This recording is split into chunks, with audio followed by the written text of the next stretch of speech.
This empty chair represents the addict who died today, not knowing recovery was possible.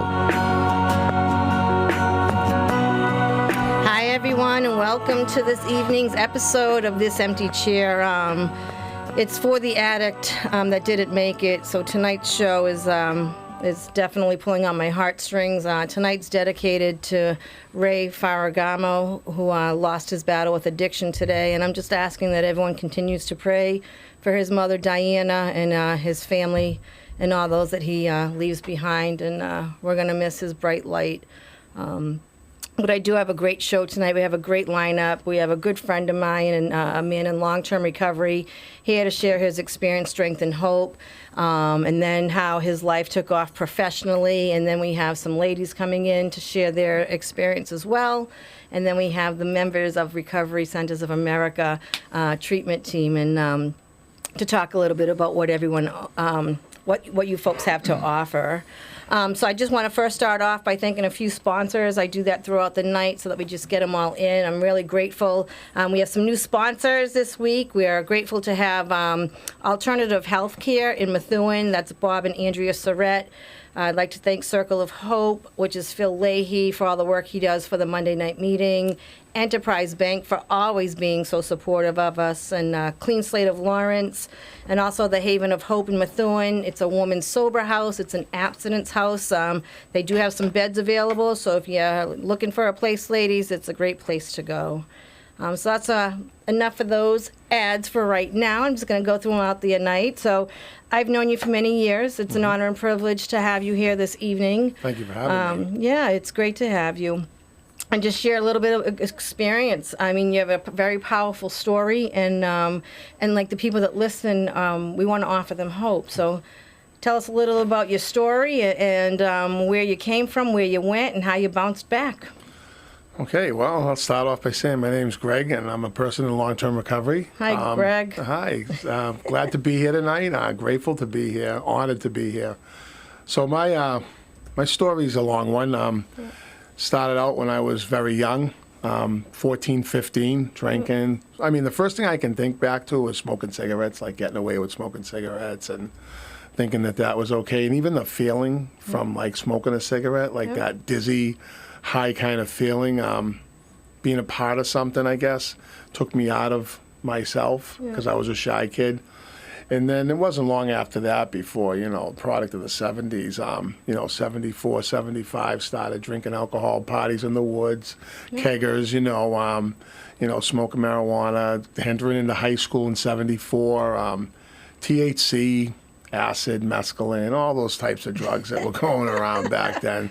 And then, looking back now, I didn't know then, but progressively, what started happening was just the first jackpots were, I played hockey, so I really wasn't interested in hockey much anymore. I wasn't interested in football or baseball. Was just interested in hanging out and partying. That was it. School took a back seat.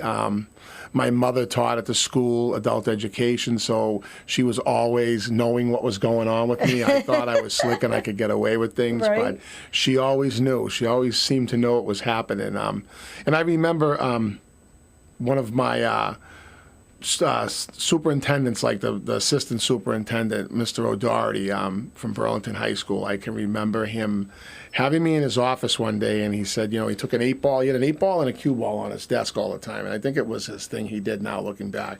And he would put them together, and he would say to you, this is you, and this is the cue ball, it's the 8-ball.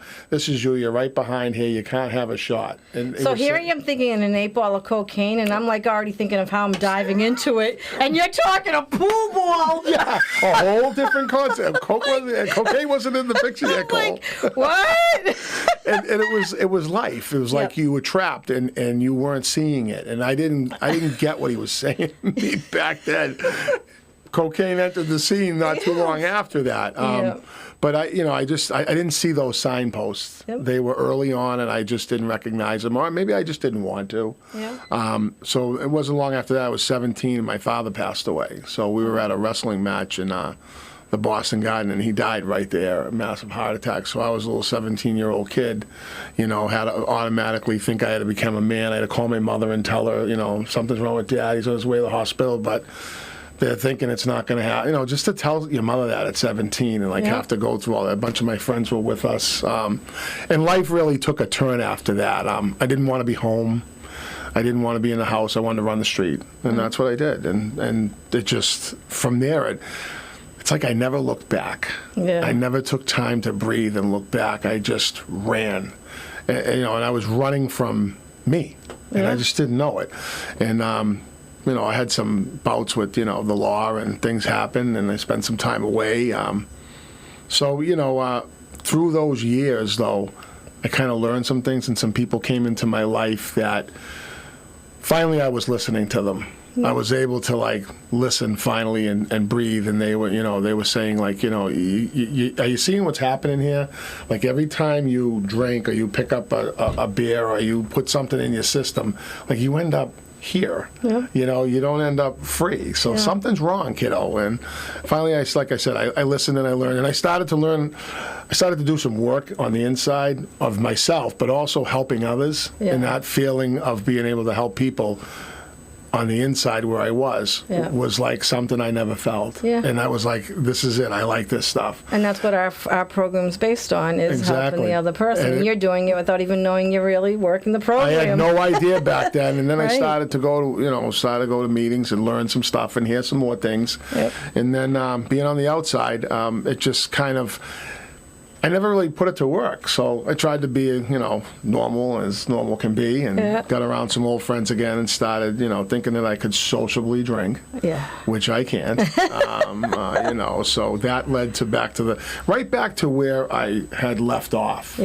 really essentially, and it got really worse, really fast, and I found myself in the city of Lawrence, homeless, penniless, and just not having any direction. Yeah. And so, how old are you at this time when you're in Lawrence? At this time, this is the end of the run, because now it's been all these years later that I've remained abstinent and been able to do the right thing. So I'd have to say I was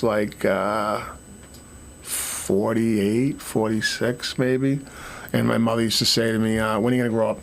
Yeah. When are you going to grow up? When are you going to learn to grow up? Be a man. And I was like, I am a man. What are you talking about? Of course, those are the things we say. Yes. And I ended up at the Daybreak Shelter in Lawrence. But I was homeless in Lawrence. I was in abandoned buildings. I was in and out of the rooming houses, getting high, anything and anywhere just to be. And that's where my disease in the end brought me to Lawrence. I grew up in Burlington, Massachusetts. Yeah. I never came to Lawrence for anything. I know. So how did you end up here? A friend of mine was living. A friend of mine that I grew up with was living at Valley Lodging South. Okay. And yes, and he said, "Oh, I'm living in this rooming house. Great." Da, da, da. Little did I know how great it was. Yep. So I ended up there, and then he went home, and I was left in Lawrence and to fend for myself, which is fine, but it was different. It was that time, and I guess it was I needed to hit that bottom, and so I ended up in the city of Lawrence, but that's where I met a lot of great people, not just people that were doing what I was doing, but I met a lot of people that work in this field who helped me. Amen. And my first case manager, we ended up working together. Awesome. And, I can remember saying to her, and this isn't a knock on anybody, I just remember saying to her, you need to help me get Social Security. She was like, "You're very capable." And I was like, "You're not supposed to say that to me." You know what I mean? But thank God. Yeah. She was like, "You're capable. You can go to work. There's nothing wrong with you." Yes. You're right, Yep. And I was like, okay. And so then one thing led to another. I went to Daybreak, and I was there, and I became a volunteer living there. And Andy McMahon was the new program director at the time, and we became fast friends. And he became like a mentor and a best friend. We're still best friends today. And I was volunteering. He was letting me do outreach. I was going out in the community and trying to bring people into Daybreak. And it's changed, and it's different. And it's going to be, you guys come on and get out of the bridge and come stay with us. And so I guess I liked it, and I stuck around for a while, and then I got a job there as direct care staff. I moved out. I got a job. There, and then I let the job become my recovery. And I remember a very dear friend of mine who's still in my life today.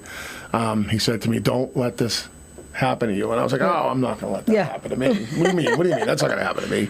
And it did. Yep. And so, there was a relapse for 18 months, maybe a little long, 19 months. And then I got myself back together, and I went to my mom's, and she was like, yeah, you're not staying here. Like, we're done with this, and I'm done enabling you. So we drove to Daybreak, Yep. and she dropped me off. She was like, Andy, here you go, take him back. And he can't stay with me, and he's got to do this for himself, and he's not coming home. Right. And we were on a ride there. I remember on the ride there, I'm like, where are we going? She's like, we're going to Lawrence. And I'm like, well, I'll go see Andy, say hello. Maybe that'll help you. Yeah. And as we got closer, she's like, I'm going to leave you there. And I'm like, Good. I used to work there. I don't want to go there. She's like, maybe this is what you need to do. Some humble pie. Right. And Yeah. that's exactly what it was. I had to go back there, face people that I worked with, Yeah. live there, Yep. volunteer there again. Yeah. And then, I wasn't sure I wanted to do any of this type of work again because I didn't know. I wasn't feeling too good about itself. Right. And then I started going to all the meetings, the noontime that used to be in Lawrence, and the Wednesday night and the Saturday night. Those meetings those people in that meeting saved my life, and I still have a really close core group of friends that supported me and helped me through that whole process. One of them is a dear friend of mine. He's the guy I called the day that I decided that enough was enough. Yeah. And he was like, are you sure? It's like, about time. You've only had my number for like a year. Yeah. And I said, yeah, no, I know, but I'm ready, and I need to get out of here, and I need to do something different. I need to get out of this room and house. I need to get away from all this madness. And that's kind of what it really was. It was just that moment. Right. And, music plays a big role in my life as far as I like Me listening too. to a lot of rock and roll. I'm an Me old school too. rock and roll person. Me I know too. you are. I know the concerts. Yeah. Who do we have on the phone? Someone wants to talk to Greg. Go You gotta ahead. put your headset on so you can hear who it is. Yeah, go ahead, caller. Hello, Greg. Phil Leahy. How are you? Phil, I'm great. How are you? Good to hear your When I voice. heard, when Cole told me you were going to give me a guest, I told her I had to give you a call, say hello. And I do hope, I know you got a great story, but I hope you save a few minutes when you were the director at Daybreak. I'm sure you got a few stories there. I mean, I was always impressed. I mean, I know what you're doing is great now, but boy, when you were at Daybreak, that's what you call being on the front lines. Yeah. Absolutely. Yeah. I will. I'll go right down that lane now. Thank you for That's that. right where we're heading. Yeah. He's back there. Yeah. Phil, it's funny. I was telling someone the other day. I remember when MVP ASAP first began. Yeah. We were down at Psychological Center headquarters there, down at corporate, and you and Dean and Jen Burns and you guys were just Peter Russell was with me, and you guys were just deciding what you were going to do with this grassroots, nonprofit, profit, all that stuff. Yeah. I remember that. Well, Long I want to time. call and say hi to you, Greg. Cole, you and Greg have a great show. I'm going to be listening. Well, thank you, Well, Phil. thanks. I appreciate that. Okay, guys. All right. Tell Bye now. family said hi. I definitely will. All right. Phil. Thank you. Love you, buddy. Bye. So where was I? Daybreak. Yeah, so Daybreak. So, this time, and then again, I was there. I moved out, Yep. and then we were at an MVP ASAP event at the Yep. police station. Yep. The first one, you had a big one there, Yep. and then there was another one at Nevins Library. Yep. And I was there for that, and at the time, Karina was the CEO. She had become the CEO, so she had asked Andy, is he interested in coming back to work? Yeah. Which kind of was really, an honor because of what had happened. Yeah. I didn't expect that to happen. So Andy asked me, he's like, it's something that it's up to you, it's your choice. And I'm like, well, what do you think? So I went back part-time, overnight hours at first, and then gradually going back in because I didn't want to get too deep in again and have what happened before. Yeah. This time it was different, and I just knew something was different. He had wisdom.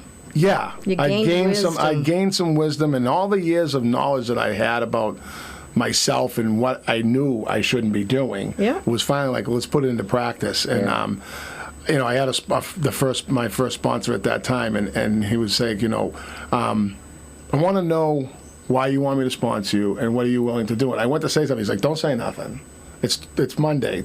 tell me by Friday. Yeah. Well, all week long, I'm like that kid, like, what's the answer? What's the answer? What's the answer? My brain's going. Yep. And all I could come up with when I seen him again on Friday was, I'm willing to do anything. He's like, bingo, let's get started. And so Nice. that's how that began. Amen. And then the network of people that I formed. And I used to always, and I'm still proud to say it, but I was very proud to say it back then, was like I have a network of folks that are in recovery, Yep. but I was very blessed to have a network of people that aren't in recovery, Yep. but that know how to live. Yep. Were married for 50 years. Yeah. Know how to treat their women, their wives, or their kids, and so I had those folks around me too. So I had like a village around me, and then another one around me. So Yep. it was like hard to get and penetrate. I was blessed in that sense. And then Daybreak was just it was changing, and there was a lot of things that we could do different.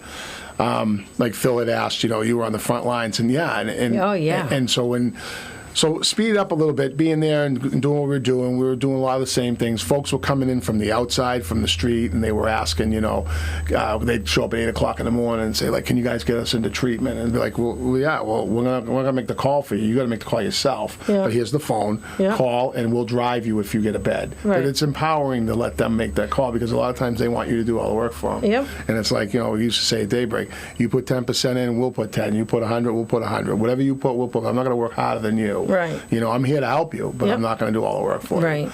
And so, I think I was tough. I was tough on people because people were tough on me. Yeah. And if they weren't, I don't We know wouldn't have that. gotten it. Yeah, I don't. Yeah. I don't. If they made it easy for me, Yeah. no, I wouldn't be sitting here talking to you. Exactly. No, not at all. And then Andy moved on, and I actually had left and was going to take on another job to do. I thought I might try to work in a Suboxone clinic and do groups, and it just wasn't something it just wasn't happening quick enough for me. Yep. So Andy had left and he had moved on, and then Karina had asked me if I wanted to come back and be program director, and I kind of guess, not kind of guess, I always wanted to do that. Yeah. Why not? I was there for like almost 10 years, so Right. it seemed fitting. And at the time, BSAS had changed what they wanted us to be, Yep. and they had more money for beds, and so it was really funny because we had 51 people we could house there, so 37 men and the rest were female. And the first... Don't be mad, ladies. No. How do they come up with those numbers? Right. I mean, we could only fit 14 females in the dorm that we had there Okay. because of the 4 construction trailers. So Yeah. Daybreak's essentially 4 construction trailers put together Yep. that would mainly be on a construction site with a 5-year span. Yeah. They've been there for, 25 plus, maybe more years. Yeah. So Karina holds it down, I mean? She does a good job with that whole dynamic there. And taking that over was fun. We spent money, we cleaned it up, we fixed it up, put a brand new kitchen in there.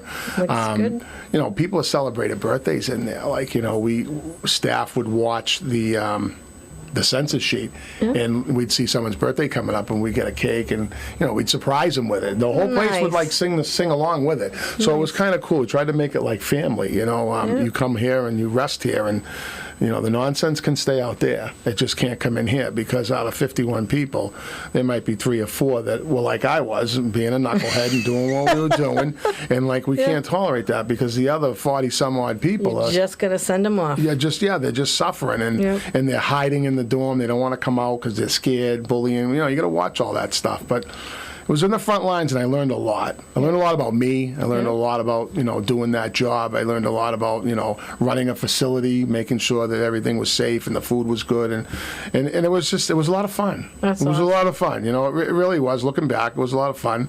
And then an opportunity presented itself in Recovery Centers of America. How I did all applied- that come into place? Well, so Brooke Armstrong, I Yep. don't say your name. Brooke Armstrong worked with me at Daybreak. Yeah. So she was like my right arm during the day. She ran the program during the day. She was there every day with me. And then one day I got a phone call. I was in my office. She was in the front office, and the phone rang, and it was a reference call for Recovery Centers of America for Brooke. Yeah. So I closed my door, and I finished the call. And then when I was done, I was like, hey, you want to come in here for a minute? You got something you want to tell me? And she was like, I'm sorry. And I was like, no, it's always good. You got to grow, and Yep, that's what absolutely. it's about. And she was ready to move on. And so she left, and then a year plus later, she had reached out to me, and she's like, there's an opening at RCA. It's for a program manager. You should apply. And I didn't want to manage anything anymore. Like, Yeah. I can I love the passion of the homeless piece. I love that stuff. That's where I was. It's where I got clean in a wet shelter. Daybreak's a wet, low-threshold shelter. I got clean there. Yep. And but I didn't want to manage people. Right. I'm not good at it. I have to say that. You can't work with people you like. It just doesn't work. And I like people, so I'm not good at reprimanding them and stuff like that. It is what it is. I'm going to keep it real, right? So she was like, no, apply. So I did. And I went and I met with Garrett, and that position was filled within, which is really cool because RCA they do a lot of that, and I think that's really awesome. They give everybody a chance, first, and that's really cool. So it was filled, but there was another job posting for a treatment advocate, and so he said, why don't you take a look at it? So I went home, and Anna and I were talking, and I was doing clinical outreach for Middlesex Healthcare Services at the time. I've been doing it for 3 years. So she was like, this is hands down, you can do this. This is what you've been dying to do for years. Amen. Let's put your resume on there. Let's go for it. So I did, and then looking out over here, Rebecca's sitting over there. I talked to Rebecca on the phone, and she said she has her little time frame of where she can tell she wants that person. Yep. And I clicked from the minute I talked to her, just her energy through the phone. Yep. And I knew that, and Brooke was so happy. Yeah. So it was like, I want to be happy too. Not that I wasn't, but I want to be happy putting people into treatment. Yeah. Because I'd seen the struggle and the recidivism of people coming back through, cycling back through the shelter system. You leave Daybreak, you go to Haverhill Shelter, you go to Lowell, and you come back to and you can get caught up in the sickness. Yeah. And I was afraid that eventually I was going to get caught up in that again, and then something would happen, and I didn't want the bottom to fall out again. And that stuff was getting in my home, and it just wasn't good. Right. A whole bunch of other stuff. But anyway, so I applied. Rebecca hired me. I met with Peter Barbuto, and they hired me with Laura, and that was it. And now I'm there, and I love what I do. And it shows. You're a total different person. You're lighter. You're happier. You're big time. And what you do, you're amazing. I can call you, and within 2 seconds, you're like, all right, what it's done. Yeah. Well, I've been doing resource stuff for so long. Yeah. And like I tell people, even some of the case managers that work at RCA, like, they'll call in there. It's like, you got to build your own book of resources. Yep. Like, I don't mind. I'll do anything for you to help you. But if you do it yourself, you form those relationships. Yeah. And those are important. Like, I have my own relationships. Mine aren't going to work for you. Right. Like, you need to have them work for yourself. Exactly. And I taught Brooke that. And she taught me, and we taught each other. But she learned that, and she does that. So, like, it's just wonderful to go out and find resources that, one of my things now is, instead of going out and trying to sell, give me a referral, give me your referrals. It's like, my hand's open, but it's open for, like, here's what I want to bring to you. Yeah. RCA wants to partner with you. We want you as a resource. I see your facility. I see it's clean. I know you're strict. I know you're going to help our patients for aftercare. So we want to bring you in and have you work with us.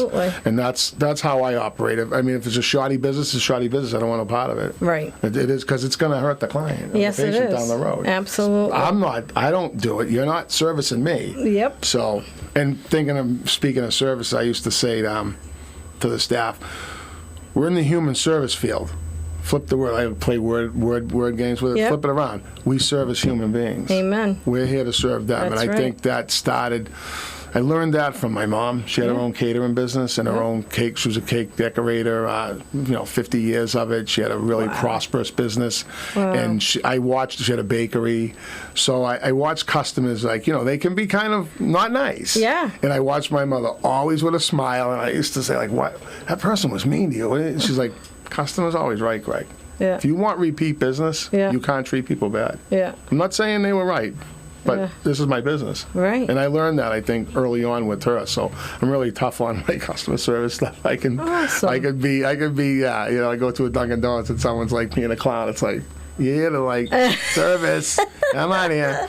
But recovery's given me a lot. Amen. It's given me a lot. My children, I have different relationships with all of them. Some of them I don't have relationships, and that's fine, because the recovery process takes time. They're not as forgiving, and that's okay. Yeah, absolutely. I wasn't there, and I get that. My mother passed away in 2018. I was available. Yeah. I was available to, and I think the best thing that happened at the end of it was she looked at me and she was like, I can go home now. Yeah, she was Like- proud of you. Like she didn't have to worry about you, and you're gonna no make it. No more sleepless Yeah. nights, and she was Amen. like patting my hand. She's like, "You're gonna Amen. be okay." And What a great that was feeling. that was enough to sit there that last night with her and have her say that. Yeah. You know, and know that she was like, "Go rest. Yep. It's your time now. I put you through enough."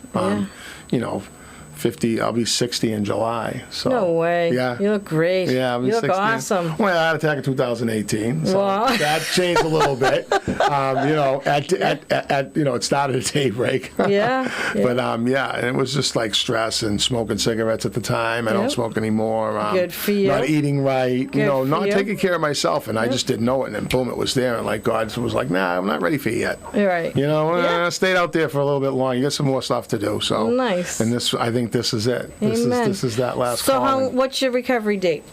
It's coming up. It's 3/24, 3/24. How much? 2013. Woohoo! So that's an awesome thing, and we're proud of you on that. And we're going to start getting ready for a break, but just tell me if there is a piece, if there's someone out there that's struggling tonight and listening, what would you want to give them for advice?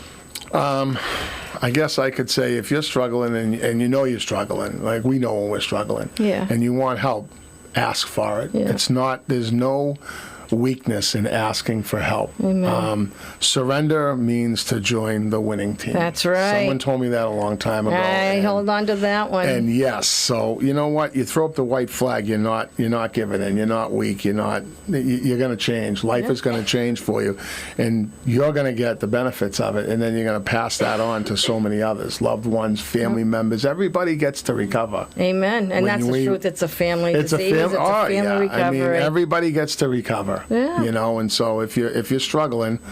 You know, call Cole. Yeah. Call MVP ASAP. Call the police station That's if they're right. in. Just walk There's in. no fear anymore. It's treatment over incarceration, people. So Right. like, let's get that out there. Like, you don't have to be Amen. afraid to try and get clean and sober today. It's a Amen. beautiful thing. Good. So before we go to take our break, I just want to thank the Kingston Lions Club, LMCC, Harold Magoon for sponsoring us. Another new sponsor is my rock and roll brother, Matt McLennan from McLennan Real Estate. Whoop whoop, Matt. I just absolutely adore him and his family and his mom. Trudy from Michaud Insurance, and I also just wanted to remind everyone that Michaud Insurance is having their open house. They have moved. They moved in January, but their open house is Tuesday the 10th, and that's at 95 Air Street from 1 to 5. And I also want to thank MOAR from Boston for all your support. And we're going to get ready for our break, and we'll come back with Miss Tara. So, folks, if you want to call in, number's available. Call in. We're here. That's right.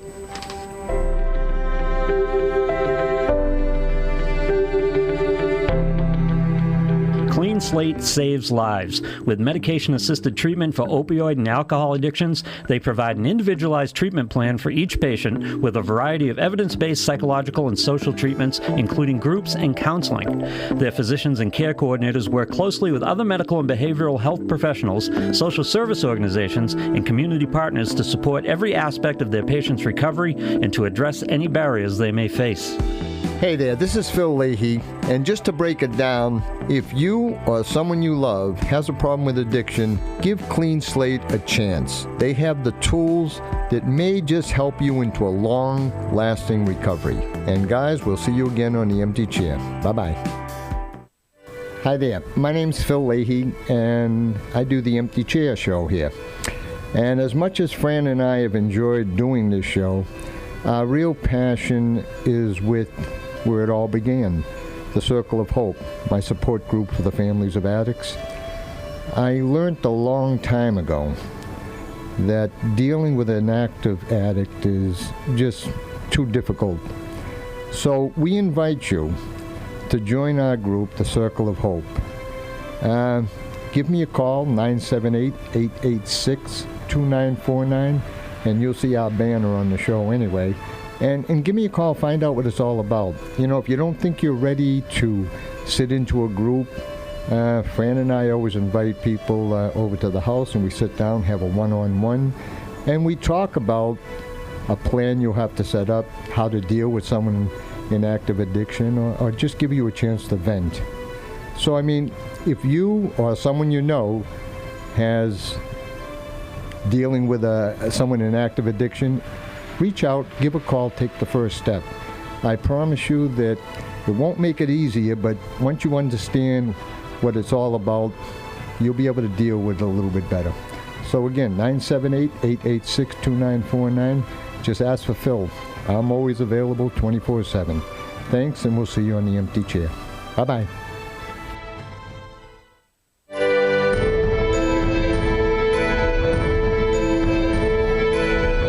Welcome back to the Empty Chair. I just want to take a moment to thank some more sponsors. Tonight's guest, which is Recovery Centers of America. Whoop, whoop. And there's our thing. Yes, and there's your thing as I'm saying it. Sunrise Detox. Big shout out to Andover Cares for all their support on everything that I do, that we do. Also want to take a moment to thank Banyan and also remind everyone that they have their monthly family meeting. That's March 10th at 7:30. The address is 66K Concord Street in Wilmington, Mass. A big shout out to Artie from Artie Broadhurst, the law offices of Arthur Broadhurst, and Sid from Methuen Events for... He does a lot for us as well. So thank you to all our sponsors that make this happen. And as you can see, we now have someone else that has entered. And this is a young woman that I just recently met. I've heard people speak very highly of you, Tara. Thank you. So it was an honor to meet you at my last training at your facility. And we're here. We're happy that you're here tonight to share your experience, strength, and hope, and tell us a little bit about you. Thank you. I appreciate that. I'm happy to be here, and I'm happy Greg's at RCA. I absolutely love having him as a coworker. It's a blessing. Nice. So Likewise. he's one of my favorite people. How much did you pay her to say that? So a little bit about myself. I grew up in a family that was, both my parents were in active addiction, and they were in the sales and distribution end of things, so things were quite active in my home. There was a lot of chaos, there was a lot of police, there was a lot of visiting people behind, the four walls of jail, unfortunately. Just lots of chaos, a lot of dysfunction. It was a very unhealthy environment, and I remember thinking when I went to a friend's house when I kind of got a little bit older, seeing how normal their house was and realizing, oh, like what's happening in my house isn't normal. Like these things aren't normal. I didn't know that. But that's all I knew. So there was 4 siblings. I had 2 older sister, an older brother, and a younger brother. And we lost my father when I was 11 to the disease. And after that, my mom got sober. So that was kind of like the turning point for our family, if you will. So I tell people half of my childhood was, kind of chaos and watching my mom and dad in active addiction. And then the other half of my childhood was living at the MAC Center in Leominster, which was like a peer recovery center back then. Mm-hmm. My mom went to like 3 meetings a day. Like she just did her recovery like it was, her full-time job. Mm-hmm. And so from 11 on, I was kind of in the halls with her. I knew all of her friends, and I knew all of her meetings, and I knew all of the slogans, and I could probably recite like the preamble by the time I was 15. So that's kind of interesting, and I attribute that knowledge and experience with her to my getting sober so young. So I started obviously using after my father had passed. So I was 12 years old, off and running in a foster care because my mom was trying to get sober and she couldn't manage raising 4 kids, newly sober, newly widowed. So she put us in foster care, and that was really hard. So I felt like I was abandoned by my father because he died on me. Like he didn't, care enough to try to quit and, like live for me. Of course, now as someone in recovery, I understand the disease of addiction, and, it wasn't his choice.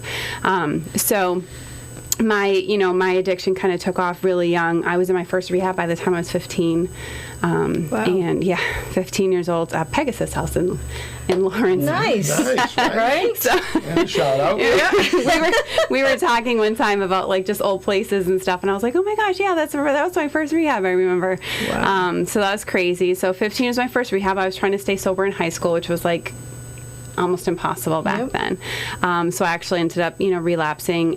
But at 19, I had called my mother. I remember I was in college and I was working full time. I had a car, had my own apartment. So from the outside, everybody thought, I had it together and I was fine. I wasn't fine, and I hid a lot of what I did. And I've always been really good with the masks and not really letting people know what's actually going on inside. So when I called my mom, it was a Tuesday night, and I said, I can't do this anymore, and I want some help. And she kind of was like, what do you mean you need help? And I kind of shared with her a little bit what was going on, and she said, well, I'm going to a meeting tonight, Tuesday night, Unitarian Church. And I was like, okay. I know where that is. I've been there several times with her as a kid growing up. So I went. Of course, they make you sit right up front, right? And so I'm like right up front. I see you from 3 rows.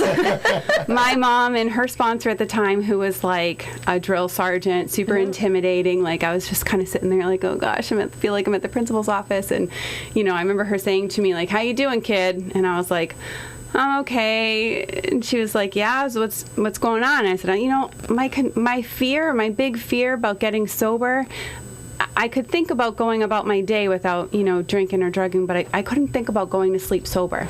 I had not gone to sleep without a substance in my body for at least 4 or 5 years. And I was afraid of not being able to sleep. And I said, I don't know how I'm going to sleep tonight. And she said, well, you know what? No one ever died from lack of sleep. Oh, but bump. I was like, well, that's true. And so Bounce back from that. I went home that night, and I had all these magazines and books and snacks and the remote control for the TV, and I was, if I'm gonna stay up all night because I'm committed to this, I'm gonna stay sober. I want to do this, and I remember picking up a Reader's Digest, and I start reading, and then literally probably within a half an hour I have fallen asleep. The next morning when I woke up, it was like I felt like I climbed Mount Everest. I was like, oh my gosh, I did it. I went to sleep sober. I was just like, and I woke up. Yes. I'm like, I can do this. And from that moment on, I was like, I got this. That was my biggest thing. How am I going to sleep? Because I just didn't know how to go to sleep and rest my mind without substances, because my mind was always going a million miles an hour. We used to just pass out. We didn't go to sleep. Yeah. Right. And then we come to. Yes. And you're like, what day is it? And am I supposed to be anywhere? Yeah. And what did I do last night? Yeah.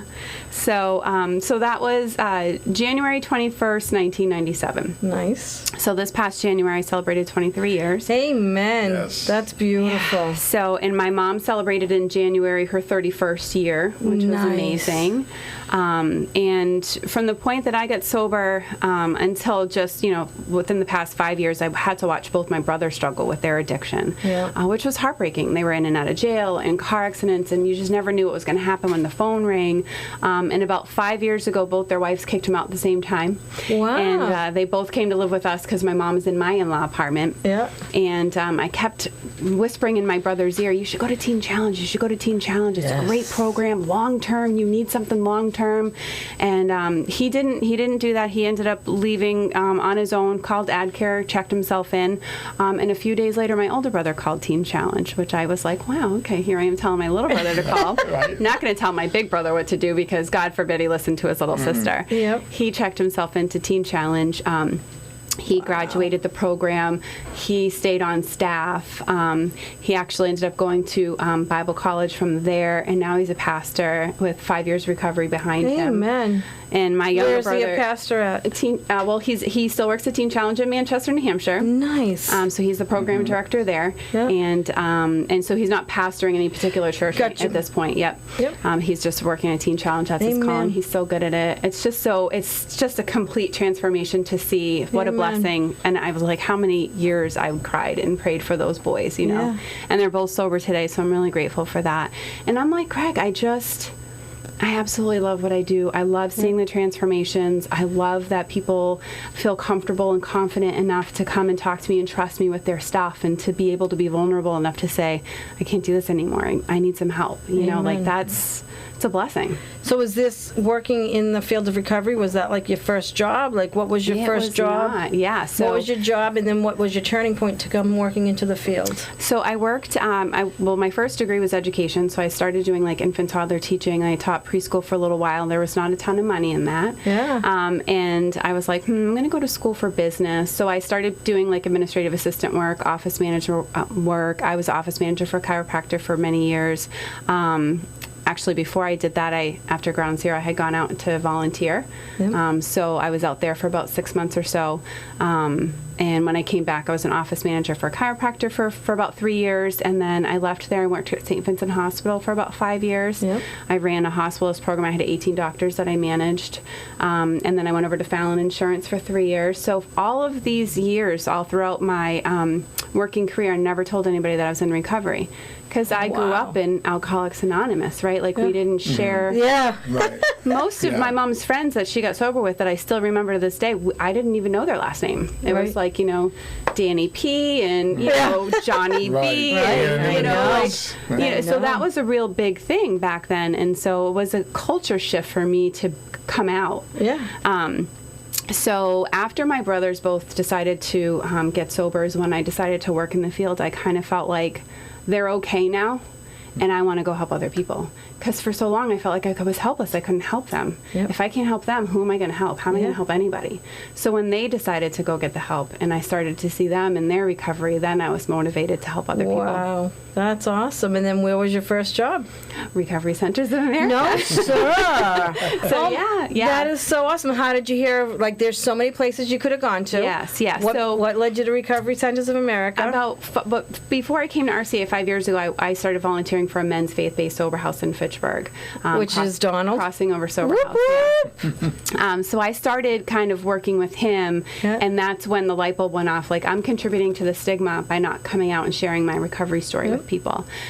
So I did that for a couple of years, and then I really kind of got this like bug. Like, I want to do more. Like, I don't want to go to work at Fallon anymore. Like, I want to help people. Right. And Recovery Centers of America opened up 3 miles away from my house. No way. Yep. That and I is was like, so awesome. I don't know what How did I that can do there. I happen? don't know what working. I don't know what Perfect working in storm, treatment right? looks like, but Right. I'm just going to apply and see what happens. And I applied. I got the job, and I've not looked back. It's been over 3 years now. November 20. We opened in Westminster October 2016. I was hired in November 2016. I've been there Amen. ever since. That's awesome. And what exactly do you do for them?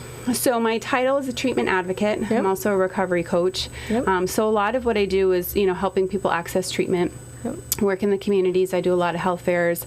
I personally really love to do education because I feel like that's where we break the stigma.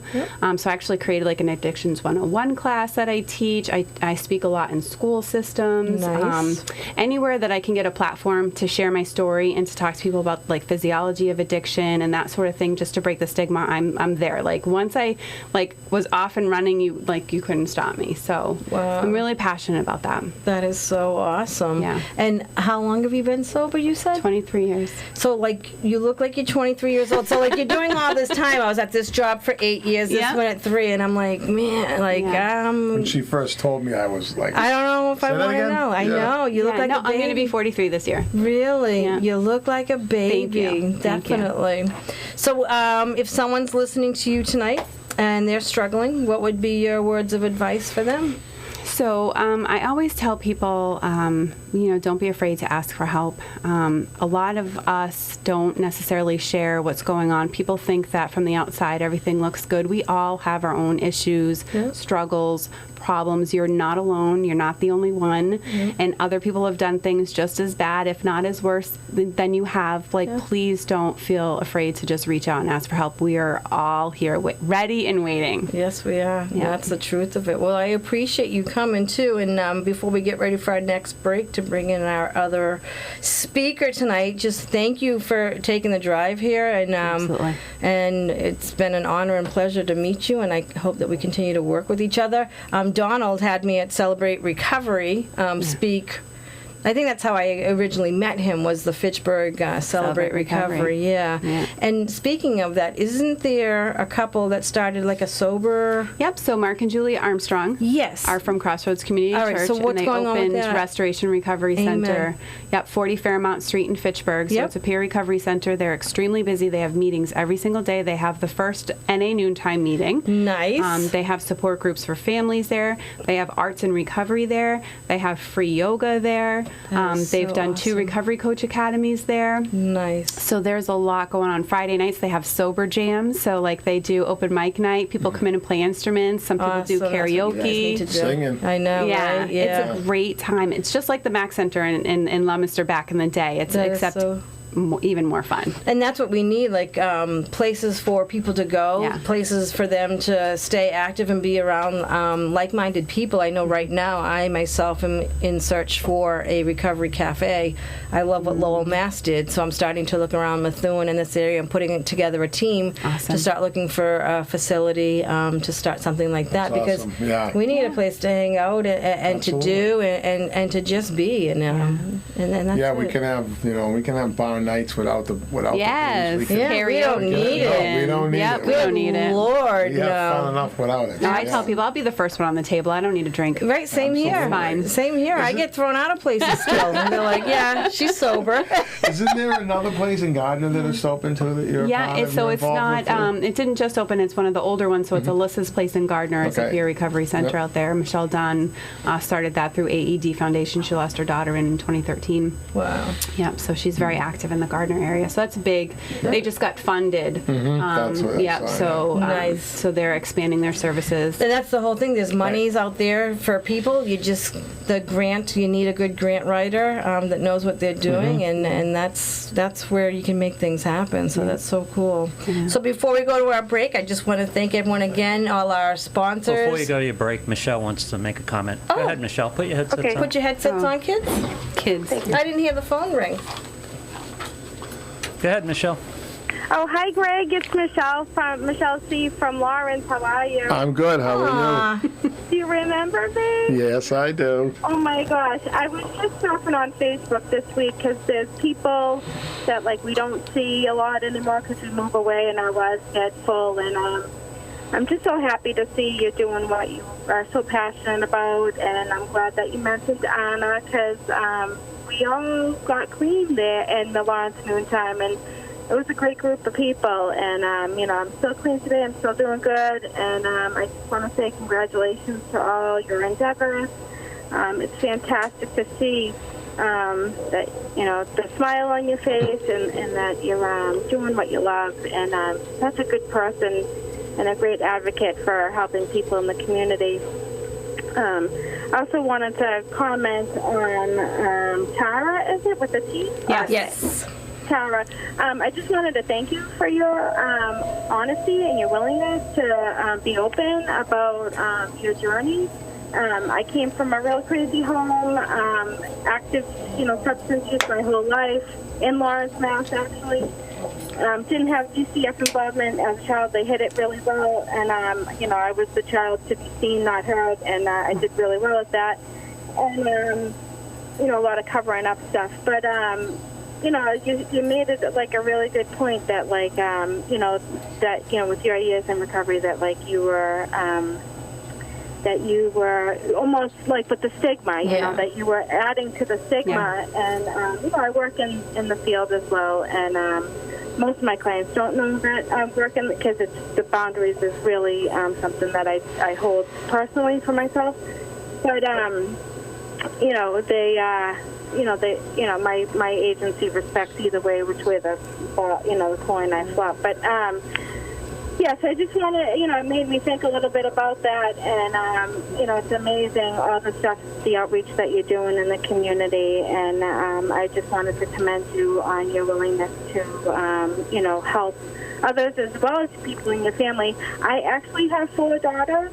Nice. And my father died when I was 9.5. Yeah, I got clean for my daughter when she turned 9, and she's now 20. Amen. But my father died when I was 9.5 from cirrhosis of the liver, and then my husband will have been passed away. It'll be 10 years, March 22nd, from a fatal overdose pre-fentanyl. Wow. So, yeah, and I stayed clean through that. I had 15 months clean and at the time, and, through the fellowship and NA and my network, I was able to stay clean, and,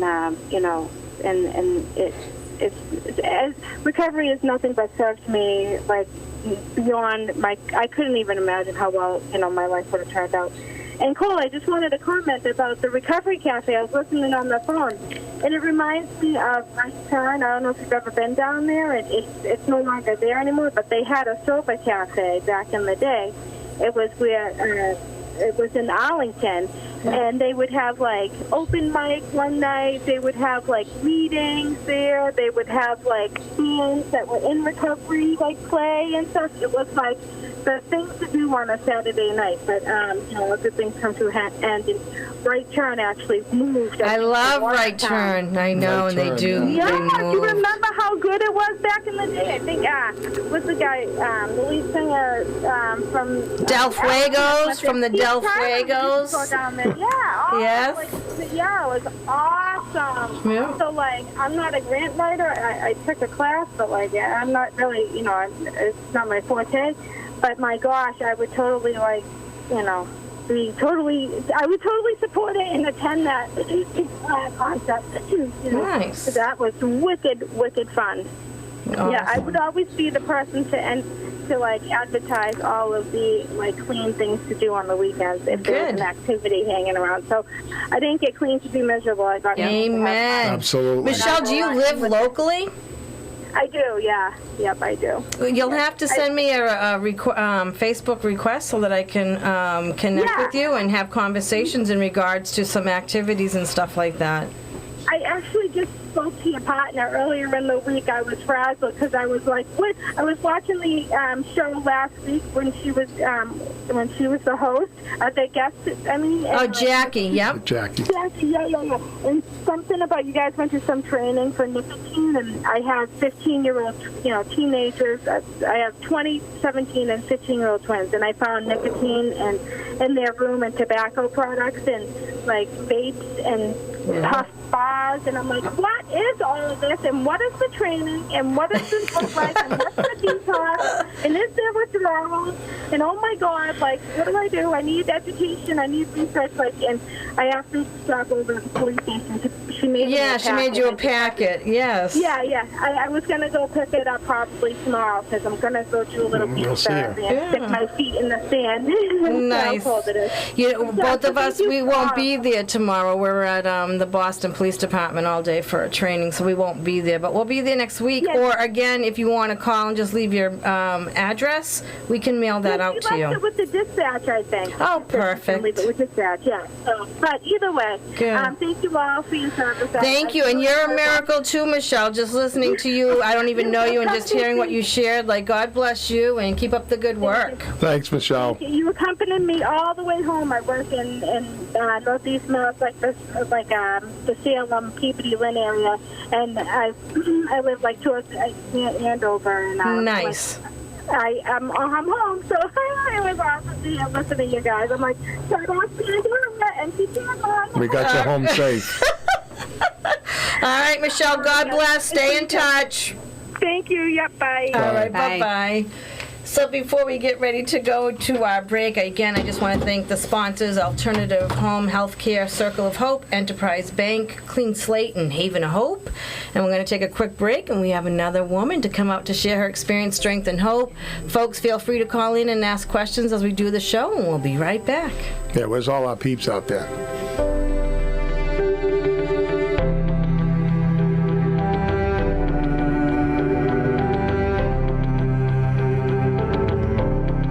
Clean Slate saves lives. With medication-assisted treatment for opioid and alcohol addictions, they provide an individualized treatment plan for each patient with a variety of evidence-based psychological and social treatments, including groups and counseling. Their physicians and care coordinators work closely with other medical and behavioral health professionals, social service organizations, and community partners to support every aspect of their patients' recovery and to address any barriers they may face. Hey there, this is Phil Leahy, and just to break it down, if you or someone you love has a problem with addiction, give Clean Slate a chance. They have the tools that may just help you into a long-lasting recovery. And guys, we'll see you again on The Empty Chair. Bye-bye.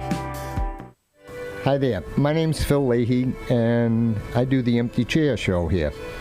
And as much as Fran and I have enjoyed doing this show, our real passion is with where it all began, the Circle of Hope, my support group for the families of addicts.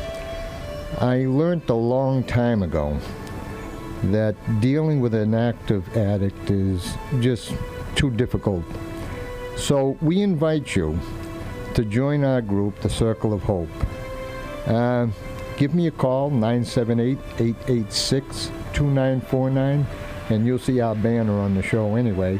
And give me a call, find out what it's all about. You know, if you don't think you're ready to sit into a group, Fran and I always invite people over to the house, and we sit down, have a one-on-one, and we talk about a plan you'll have to set up, how to deal with someone in active addiction, or just give you a chance to vent. So, I mean, if you or someone you know has dealing with someone in active addiction, reach out, give a call, take the first step. I promise you that it won't make it easier, but once you understand what it's all about, you'll be able to deal with it a little bit better. So again, 978-886-2949. Just ask for Phil. I'm always available 24/7. Thanks, and we'll see you on the empty chair. Bye-bye.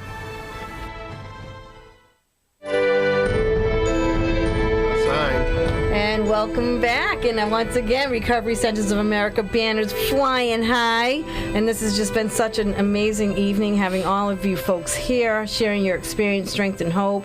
And then the work that you do at Recovery Centers of America.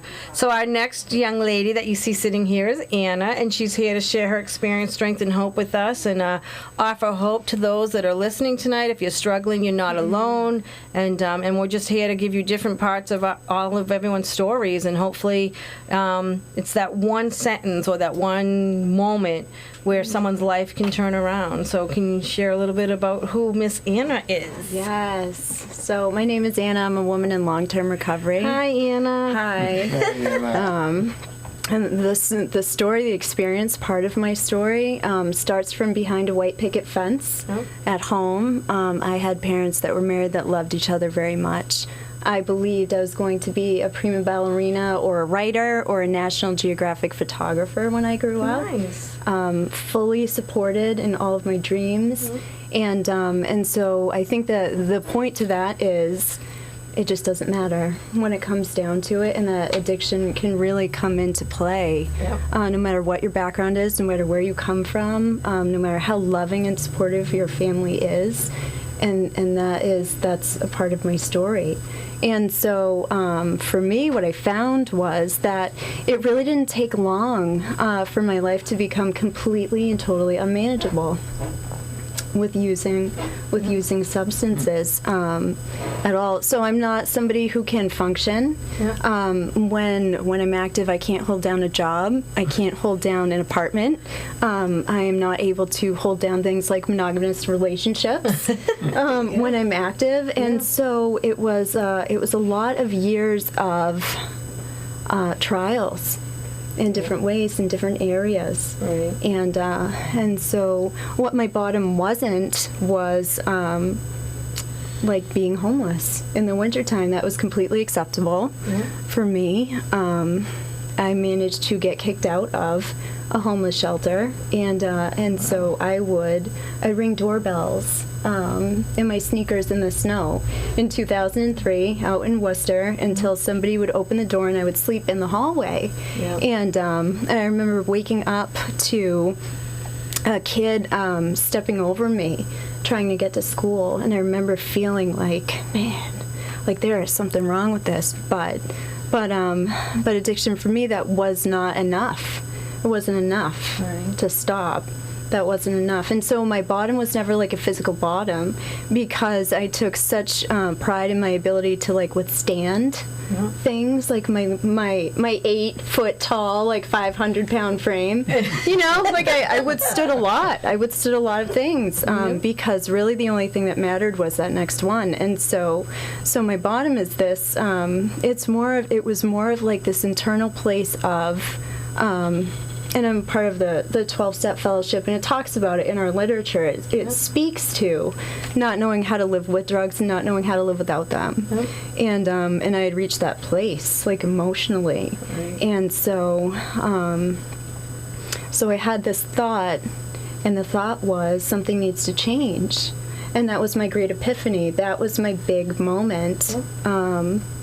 And so I became willing. So that translated for me. It translated into willingness to do the next right thing. And so I got involved with the 12-step fellowship, and I got involved that way because I had been in treatment numerous times, so many times, can't even remember how many times, and they carried a message into those facilities, and they planted that seed. And even though I didn't water it then, even though that didn't grow at that time into this beautiful garden of recovery, it still planted seeds nonetheless. So when I was ready to take the next right step, I knew where to go. What's your mom and dad doing throughout this time of your addiction? And I mean, because you're describing like the white picket fence. Oh yeah, that's okay. Just take a call, Greg. Take a call. Take a call. We're always on call, guys. So tell what, because you're describing a white picket fence with mom and dad, and are you the only child?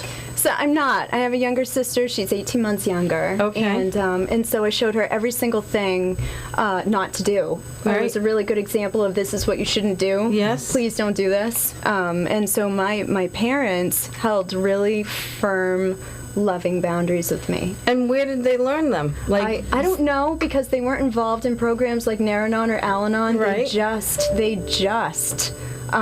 They just let me know that they loved me very much and that they supported me and that they were there for me, but I could not come home until I had at least 90 days clean. Wow. And I just could not put together. I could not put together those 90 days for a heck of a long time.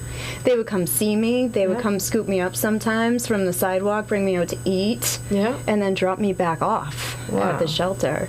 I mean, it's just, and now I thank them for that. Right. Because it truly I was going to say, what's your relationship with them today? Oh my gosh, it's beautiful. Right. It's wonderful. It and really the is. conversations with your baby sister, what are those like? It's something where I feel like it was less of a conversation, more of like showing her. Because by the end of it, nobody wanted to hear a single thing I had to say. They didn't even want to hear me speak about what I was going to do differently. They needed to see it. Yep. So it That's became the a biggest verb. thing. Yeah. Right. Absolutely. Yeah. So it became a verb. So your sister never got involved in any kind of... She didn't. Amen. No. Amen. I know, So Jenny, you you're saved so her. good. Yeah, you saved her, seriously. She really, she's absolutely amazing. She's going to Cornell right now on a full scholarship for Amen. PhD. Yeah, no, she's absolutely incredible. Good for I'm you, like Jenny. the proudest That's right, sister. Jenny. Yeah, no, she really is. She's incredible. And walk me back, how did your addiction start? I don't know if I missed that. Well, and so it started by experimenting in school with kids, and then so what it ended up looking like for me was I was never done. So when everybody else was going home, I was like, it's only like 2:30 in the morning. Where are you guys going? We're not done. Right? We're not done. Just started. Yeah. Yes. And so I kept adding more and more things. I kept feeling comfortable with adding more and more substances that were harder, faster, stronger, like bring it on. Right. And so it really escalated really rapidly. Okay. And do you have any history of overdosing? I have one overdose. Okay. Yeah. And you were Narcan? And I was not. I wasn't. It was in 2003. It was right before I went into the shelter. Okay. Yep. And I woke up, and I was walked by somebody to the shelter right afterwards. Yeah, that was my only experience. I do have experience with losing my significant other to an overdose, and I do so appreciate that that you have dedicated this entire show to the people that we have lost. I love that it's called The Empty Chair. So I go into this one meeting in particular, and whenever I go into the meeting, I'll pull a chair into the middle of the room for her. That is her chair. It will always be her chair. Amen. Yeah. What is her name? Kara. Kara? Her name is Kara Patak. Oh. And how long ago did she pass? This past Memorial Day. Yes. This past Memorial Day. Yep. At one point in time, she had a decade clean. Yep. She helped so many people. Yep. And so what that also shows me is that I need to stay vigilant with my own program of recovery. Absolutely. That nobody is exempt. Absolutely. That I can't think that I've got this down, that I have this figured out. Yep. That I really need to be very consistent. Yeah. Yeah. Absolutely. Yeah, it's a marathon. It's not a sprint. Yeah, I Right. Marathon know. of Right, life. yeah. Yeah, it's just it's a day at a time, and That's it. and that's the other thing. Hey, Tara, you want to come back in here because I have questions for the three of you because you do work in the treatment aspect of it. Do you guys sponsor people? Yeah. Do you do do. sponsor people? We do. I don't know. Not where we work. No, not of course not. But like, Been on a recovery for so, 6 and years. how do the three of you take care of yourselves? Oh. Because you are surrounded I'm like the by. queen of self-care over here. So give us an example. What you Manicure, pedicure, massages, walks, hikes, just sitting outside and sitting in the sun. do you schedule it, or do you wait till I'm getting burnt out? I need to do this. I'm pretty good about doing something on at least a weekly basis. Okay. Yep. And I just want to chime in and say that Kara, who Anna Yep. lost, was instrumental in my early recovery. Wow. So that's who brought us together. Wow. Yeah, these two are sisters right here. Amen. Amen. Yeah. Recovery sisters, they're real. Yeah. Yeah, losing people, it's awful. It's awful that at 5:30 yesterday, Ray was holding his brand new niece, taking a picture, couldn't wait to be an uncle. Right. And then his mom's crying this morning because he's gone. Like, it's powerful, cunning, and And baffling. it happens that fast. And it happens that fast, you know, and Yeah. we're living in crazy times because when we were running, like, this isn't what we were going through. No. And you too, I keep thinking. Not like, even this- 7 years ago. No, It no. wasn't. It wasn't like this. Yeah, out- not out at there. all. Fentanyl's a game changer. It is. Yeah, absolutely, absolutely. So self-care, what do you do? Got my I little don't- dog at home. I don't hear you chiming in on the self-care, and this I is, and think it's it- huge for us it is. because we can burn out, and when we burn out, Absolutely. we're useless to other people. One of the things I like to do is I talk to a lot of people in recovery, and Yeah. so I don't. If I'm struggling within for anything, Yeah. I have someone at home that I can talk to as Yeah. well. Yeah. But we have a little dog now. Yeah. So man, that little Dogs are great. God backwards. Coco, I love you. She listen. She Coco, if you're listening, call. no matter what, man. And like, you know what? It's like a whole nother aspect of like helping others gives you that great feeling and all that, but that only goes so far. But this little animal that, like, you know, we drove to Pennsylvania and got her, and like, you know, What is she? she's a chocolate lab. Chocolate lab. So she's really smart, and she was sick the last couple of days. So I was like, oh my god, like, you're sick with the flu. Like, she got kennel cough, so she had like this little thing going on. Coronavirus. Yeah, you know, and she's like sneezing all over me, and I'm like masking it up and everything. No, but no, that's part of the self-care, like that Yep. therapy that works. You know what I mean? I Absolutely. read. Absolutely. You know, I read my recovery literature. I hold Amen. on to that.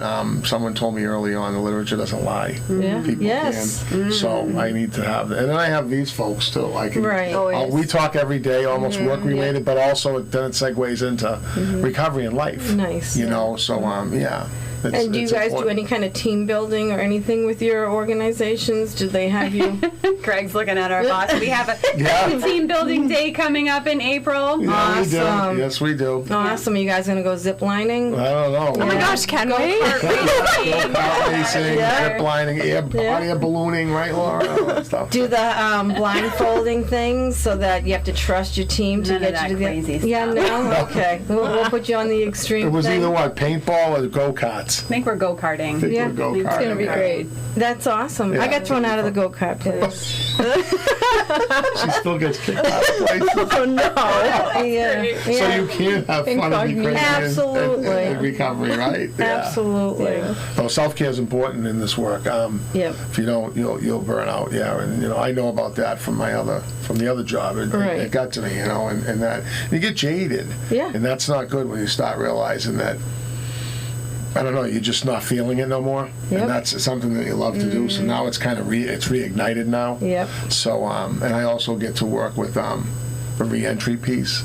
Guys and gals are Nice. coming from the system Yeah. to our facility, and that's really, That's huge. It's huge because they get an Because opportunity. they're going to get you because you get them. Right. Because this is what. And they get to come to a wonderful facility Amen. that treats them and helps them get better. And then the aftercare is all set up. And it's just really, and I get to work with probation officers and Yeah. all kinds of stuff. Yeah, it's really That neat. is so awesome. Tara does the same thing. We're really Love it. starting to, I told her we want to own the DOC, RCA. For all you other others out there. Well, We're coming. I appreciate the three of you taking the time to share your experience, strength, and hope. And we're going to get ready for our next commercial break, and then bring in the big guns. The big guns, and hear all pressure, about like guys. Recovery Centers No of pressure. America. Like when it first came to Danvers, it was a few things happened, and then when you guys were blessed with this angel. When she walked in, you could see the change that was happening to the community, to the facility, that we were able to go back in and re-vet it because we had to stop. And she is a powerhouse. She's tiny, but she is large, you know. Yes, she is. She's just a gopher. And so we'll be back after a few I wanna minutes say one break, thing, but you too. say whatever you We- want. So Brooke is on there typing in, and there was a couple others, but we were one of the first commitments to go into RCA Really? for Narcotics Anonymous. Really? And we went in there, and it was the Daybreak team. Right. A bunch of us that worked for Daybreak and Psychological Center at the time, we went in there and did. And I can remember walking through it, and one of the other folks that were with us saw the espresso machine, and we had like Dunkin' Donuts cups, and we were like, really? You know what I mean? The marble floor, all this wondrous. I called to ask if my family could do their Christmas card picture in there, and they're like, no. And we were like, I don't know if we would have got clean. Let's answer and take your Christmas picture. Like, no problem. Look at this. Yeah. I don't know if I would have been able to get clean in a place like this. It's like too clean and too new and too. Yeah. You know what I mean? But no, Yeah. really, it's a wonderful. You've been there for training. Absolutely. It's just the vibe is really. It's just It's a beautiful you can get a place, good yeah. start there. Absolutely, You can get a I good jump agree. start on 30 days. That's Absolutely. We're here. Yeah, so before we go, I just want to thank the Kingston Lions Club, again, LMCC, Matt McLennan from McLennan Real Estate, Michaud Insurance, and more from Boston. And we'll be back after this short break with some absolutely beautiful women. Thank you. We'll be right back.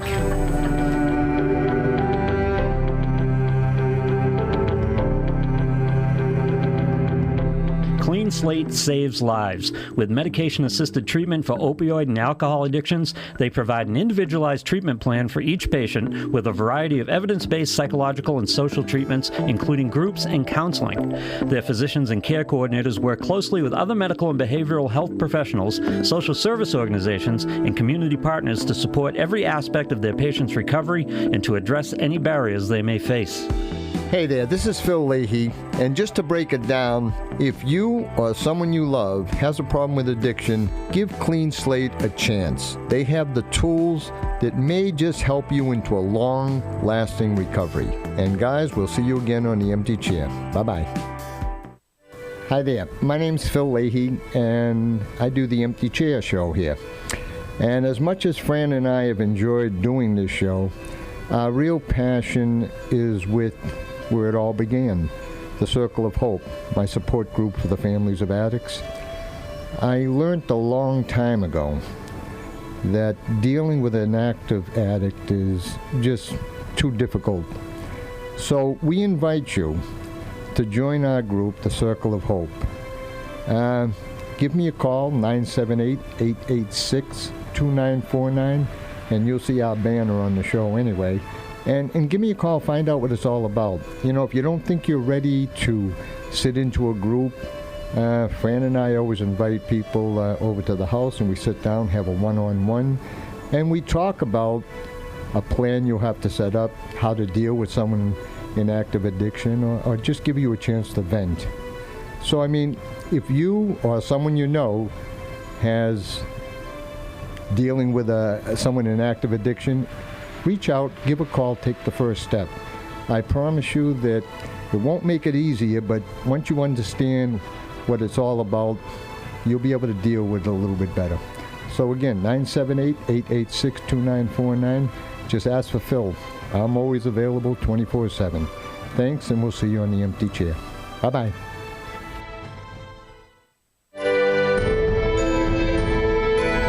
And of course, thank you for being with us right now. And of course, I saved the best for last. Oh, Look at no. these two beautiful women. It's the blonde show, right? is. Absolutely. I like it. absolutely love it. But thank you, folks, for coming back. This has been an amazing evening on The Empty Chair. They want you to smile, girls, so look up. And again, I'm still dedicating this evening to Ray Ferragamo. Still kind of in shock about it all. And just, again, keep Diana Teal and her entire family in your prayers during this tough time. So, but it's an honor and privilege to have you girls here. As I was just sharing with you, RCA came to Danvers many years ago, and different things had happened, and we were no longer able to send people there. And then all of a sudden we heard that this beautiful Laura Ames came along, and she's making some positive changes. You're bringing in a dynamic team to start getting everything that we had an issue with. You resolved it, and you resolved it so quickly and so eloquently. Like, we came back and like we fell in love with you. Like, you were just like, I'm transparent, tell me if there's anything else that you need me to do, and we're doing it. And your staff and the whole organization is just it's an amazing thing. I love going there for trainings. You have the best trainings. You just had the most, my favorite that I can't stop talking about was the first responders training. That gentleman, I wish that was an 8-hour day. None of us wanted that day to end. He was remarkable, and I hope that I connect with him too, to get him to able to go on larger with his training, the first trainings. So one of the things he said was resilience. You know, so I have that on my desk at work, and it's resilience. And there was questions that you ask, and the last one is the way that I'm acting, would I want someone that I love to watch me, or would I teach him to react this way? And that's the one that just kind of sits with me and keeps me going. So welcome. Thank you for taking the ride out here. And Rebecca, do you want to introduce yourself? What do you do for them? And tell us a little about you, and how did you get involved with RCA? Okay, thank you so much, Cole, for having us. I really appreciate it. Thank you. So, yeah, my name's Rebecca Senna, and I worked primarily almost my whole life in long-term care, in a sort of a different vein of healthcare. Yeah. And we sort of specialize in behavioral health, kind of pioneered that model, if you will. Yep. And as a result, I learned a lot about dual diagnosis and patients that struggled. Yeah. But I always felt like in that role that we were really just kind of helping people get comfortable with sort of a phase of their life. And it wasn't until I got a phone call from this lovely lady to my right that I even knew that something like this existed, or maybe had an opportunity to help be part of saving someone's life, or at least getting started in the journey, right? And just like you said, I kind of did my research in RCA, but I also knew Laura from a previous working relationship. Nice. And I knew if she was there, I didn't even have to read any further, that things would be resolved, just like you said. Yeah. And so when I came to visit the buildings, it was unbelievable. The feeling from the staff, it was not just how beautiful the facility was, but man, the feeling from that staff, like the compassion and the smiles on their faces. I didn't know what I could expect, but it was a lot different than my previous life in healthcare. So it was great. So today I lead the team of treatment advocates. Nice. So like Tara and Greg, and we've got a few other folks out there as well. And we all work tirelessly, 24 hours a day, dedicated, committed. I don't think you could do this job if you didn't really have a passion to help the folks we're trying to serve. Agree. And we also know that people don't always accept or are willing to engage in treatment between the hours of 9 to 5. Yes. So we try to make ourselves available 24 hours a day, 7 days a week. It sort of becomes part of your life and what you do, and the family knows what just it's that important. So it's been an emotional journey for me, honestly, because I'm emotionally connected to the cause, and I see a lot of folks that we've been able to help and some that we haven't. And it just keeps you going, though. And I feel very blessed to be in this position and to be able to help people. Amen. It feels good. So when you you went to college and then all of a sudden, how did you get to like, this is what I want to work in? Like, not everyone just picks this field. Surprise, surprise. Yes. So, I went to college and got a degree in visual arts. So absolutely nothing to do with anything. But I had a family member that dragged me through long-term care when I was younger. I was volunteering in nursing homes when I was way too young to be volunteering in nursing homes. And then slowly kind of worked up. I was making beds in nursing, the whole 9 yards. Anything you could do in long-term care. And so when I got out of college, it's like, what do I want to be when I grow up? I have no idea. So let me go back to what I know, which is long-term care. And again, sort of just kind of evolved. That's awesome. Yeah. Awesome. And how long have you been at RCA for? So I've been here just over a year. Amen. Yeah. Awesome. It's awesome and going strong. It feels like 10 years sometimes. Yeah. And then that's when you know you're right where you're supposed to be. Like, Right. this is your family that you're with, so it's pretty awesome. Honestly, we just did a call this morning and we talked about gratitude, and I honestly, and I mean this from the bottom of my heart, I couldn't be more grateful to have such a great team. Yeah. That's a big part of it. It is a huge part when you have of the it. right people that are doing the right thing, and they're Yes. helping people, and you know where their hearts are, Yes. you can really put in the extra effort. Absolutely. So, And you know that if you need time to just like be, that they're going to carry the weight for you until you get back up and running, and that's what it's all about, being part of a team. So that's awesome. Well, thank you for Absolutely. being here. No, with us thank tonight. you. This Thank is you. great. So, Miss Beautiful Laura. Oh my God. I know, but I say it all the time when I see you because you carry a light, and that light is what attracts people to you and want to work for you and want to work alongside of you. And tell us a little bit about how did you ever leave a job to say that's where I'm going to go? Oh boy. Well, first, what I'd like to say is I really want to say I'm really grateful for Greg, for Tara, and for Anna for dragging me here. Amen. And Rebecca. Yes. But really for your journey, because I know it's not an easy journey. Yep. And I'm very, very happy that you're with our team, Yes. especially at Danvers. Me too. So I was I've been in, so my background is nursing. Yes. Is nursing. So I've been in healthcare for over 20 plus years, and I've done behavioral health. And for a while, I had decided I'd been in behavioral health more on the psychiatric but substance use side, and thought I really needed a little bit of a break. So I went back to recovery or to rehab, but it was more physical rehab. Yep. I was there for a while, and I got a call from Brian O'Neill from RCA saying, "I need you." And a couple people who I used to work with had called me, and I was very happy where I was. And then in between all that, my daughter had a friend that overdosed and died. Wow. And a young kid. So my mother said, "Oh, I think they're calling. They need you. You probably should go." So I left where I was and went to RCA. Right. And knowing, as you said, there were challenges when I got there. Yeah. I didn't do my research to what those challenges were because it almost didn't matter because it was the past and I needed to move forward with it. I probably should have did my research though because I didn't realize from a community perspective and just all of the challenges that we would face. Yes. But we had a really good hired a really good team, brought on really good people. Some of the staff that were there we had promoted, and just really worked as a team. And being transparent was probably the biggest thing. Yes. Doing the mea culpa, we made mistakes. We learned as an organization from those mistakes, and we were able to grow from that. Yep. And that was probably the biggest thing.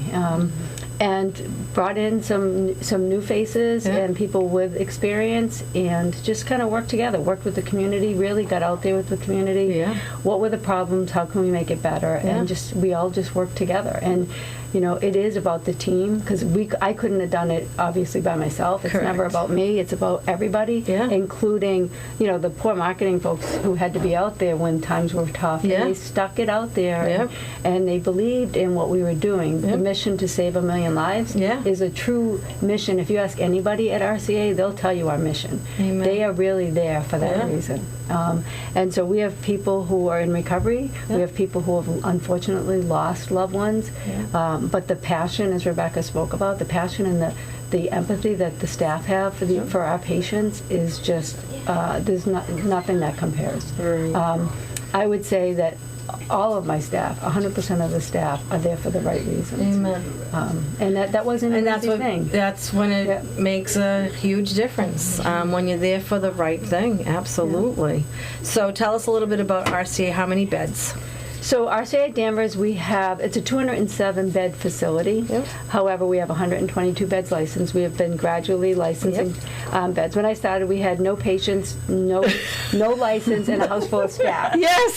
That's all changed. Now we have 122 beds licensed. Amen. We have a house full of staff. Amen. We have our 2 licenses, actually 3 licenses in the facility. We have a detox license, a CSS, Clinical Stabilization Service license, and an outpatient license. Awesome. We currently have 37 7 detox beds open and available. Awesome. We gender separate, so we have 25 male and 12 female detox. Yep. We also have 85 CSS beds open. That's 29 are female, and then whatever the difference in that math is male. So when someone's listening and they hear you talking about a CSS bed, they might not know what that is. Can you explain what that part means, a CSS bed? Mm-hmm.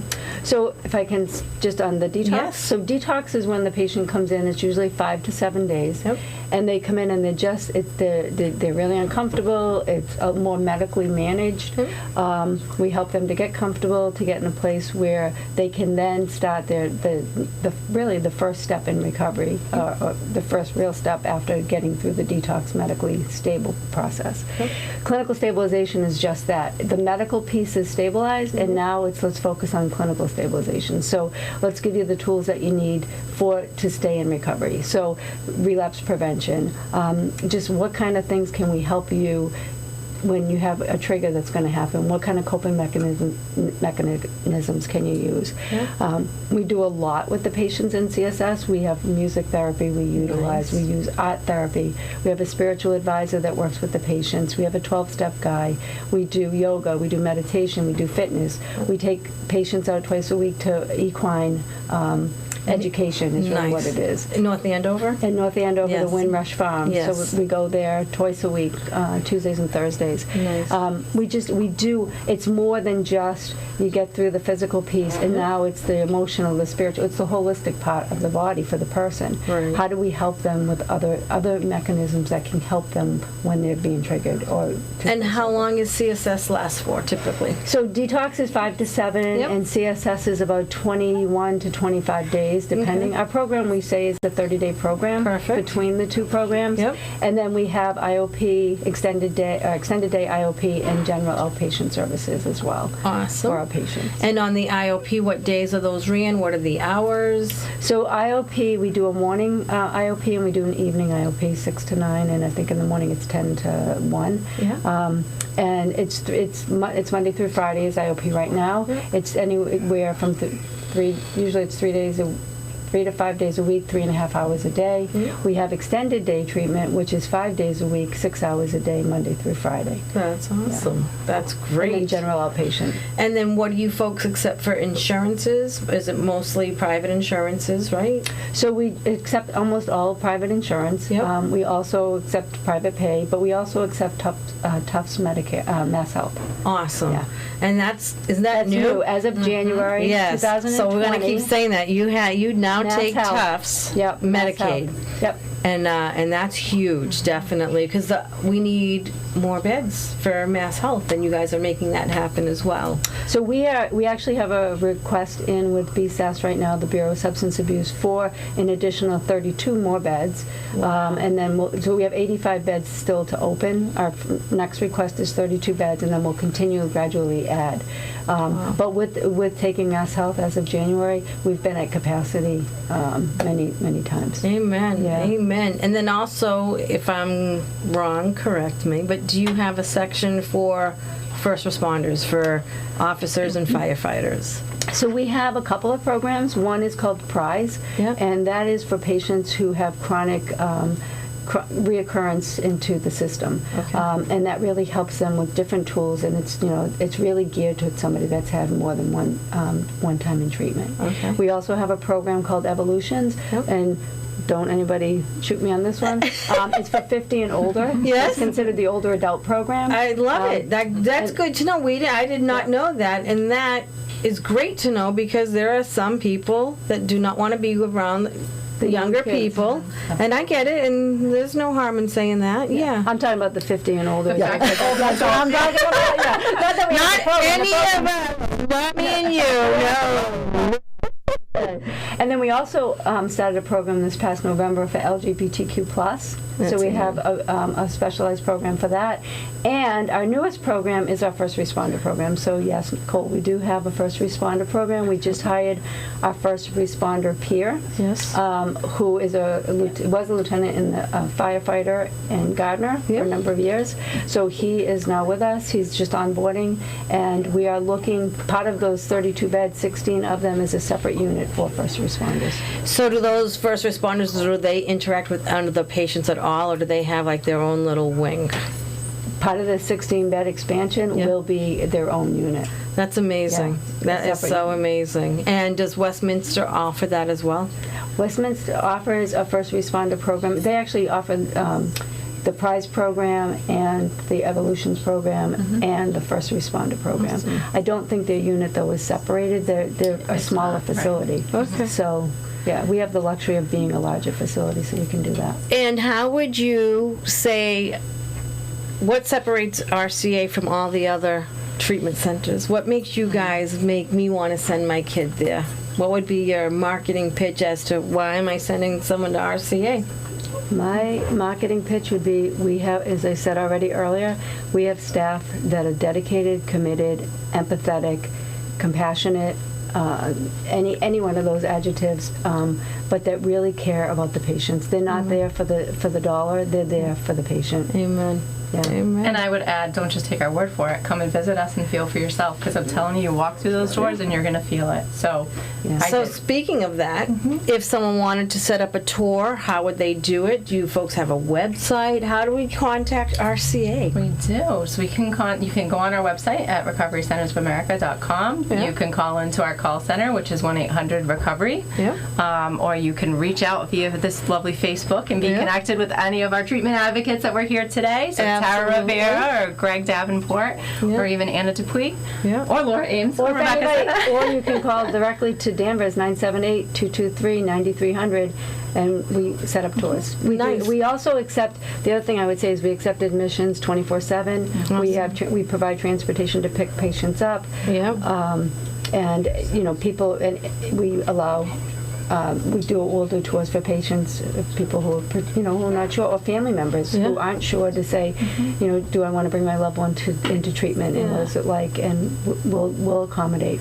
And what I love is that you guys do a huge family component, and you have an amazing family advocate, Tricia. Yes. I love that whole piece, because if the families don't recover as well, then you're just going to continue with the cycle. So I love that you folks offer that piece. And one of my favorite things, of course, is that I'm there at least once a month, once every other month, coming to some of your trainings that you folks put on at no cost. And that, to me, that's giving back to the community. It's giving back to those that work in the field. And how do you pick what you're going to do, and how does that come into place in regards to what type of treatments you put on? You mean the trainings that we put on? The trainings that you do downstairs. It depends on, sometimes we'll get from the surveys, the evaluation surveys, is there something else that somebody wants, and so we look at that. And we also look at, like, from even our staff stuff, what did the staff need, and then we think, okay, so if our staff are looking for this, others are looking for that. Okay. We do offer, so we have an alumni program as well, which is really, we're actually developing it to be a really robust program, and anybody that leaves treatment, if they are interested in staying with a sober community, they can hook up into our community of alumni. Alumni do come in and they do some volunteer help, give back as well.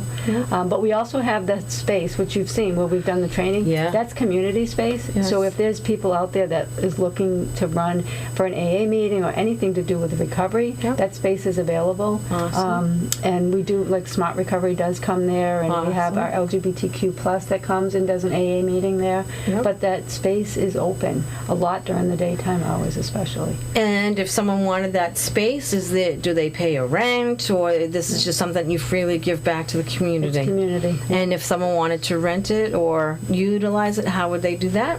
All they do is ask. And who are they asking? They're asking Greg or asking you?